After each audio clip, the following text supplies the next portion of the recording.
में कुल 14 लोक माने गए हैं, 7 ऊपर और 7 नीचे। ऊपर के 7 लोक, इन लोकों में आत्मा ऊंचाई की ओर बढ़ती है, ज्ञान, शांति और मोक्ष की दिशा में। भूलोक, ये वो लोक है जहां हम सभी मनुष्य रहते हैं। इसे मृत्यु लोक भी कहा जाता है, क्योंकि यहाँ जन्म और मृत्यु का चक्र चलता रहता है। भूवर लोक, ये लोक भूलोक और स्वर्ग लोक के बीच स्थित है। ये ऊर्जा रूपों का क्षेत्र है जो भौतिक और दिव्य लोकों को जोड़ता है। स्वर्ग लोक, देवताओं का लोक, जहाँ इंद्र और अन्य देवता निवास करते हैं। अच्छे कर्म करने वालों को मृत्यु के बाद इसी लोक में स्थान मिलता है, जहाँ सुख, संपत्ति और आनंद की अनुभूति होती है। मेहरलोक, ये दिव्य ऋषियों, तपस्वियों और महान आत्माओं का निवास स्थान है, जहाँ वशिष्ठ और विश्वामित्र जैसे महान ऋषि तपस्या करते हैं। जनलोक, इस लोक में वे आत्माएं निवास करती हैं जिन्होंने ज्ञान और ध्यान में परम सिद्धि प्राप्त की होती है। यहाँ के वासी ब्रह्मा जी की लीलाओं में लीन रहते हैं।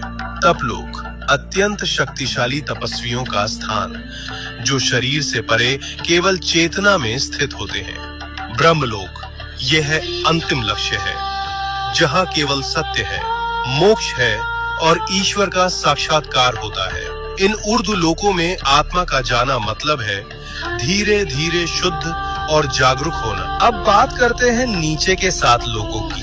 यहाँ भोग, मोह और भ्रम ज्यादा होता है। अतल लोक, राक्षसों और मायावी शक्तियों का घर। वितल लोक, जहाँ कामनाएं और भोग हावी रहते हैं। सुतल लोक, राजा बलि का लोक। वे दानवीर थे, लेकिन उनमें अहंकार भी था। रसातल लोक, जहाँ भ्रम, लालच और अज्ञान का घना अंधेरा है। तालातल लोक, छल, धोखा और झूठ से भरा हुआ लोक। महातल लोक, जहाँ अंधकार और अहंकार का बोलबाला है। पाताल लोक, सबसे नीचे का लोक, तामसिक ऊर्जा और इच्छाओं का केंद्र। लेकिन इन सब का मतलब सिर्फ बाहरी दुनिया नहीं है। ये 7 लोक हमारे भीतर की नकारात्मक सोच और कमजोरियों का प्रतीक है। तो जब हम सच्चाई, भक्ति और सेवा में लगते हैं, हम ऊपर के लोकों से जुड़ते हैं, और जब हम लालच, मोह और गुस्से में फंसते हैं, हम नीचे गिरते हैं। सोच बदलो, लोक बदल जाएगा। आपने कभी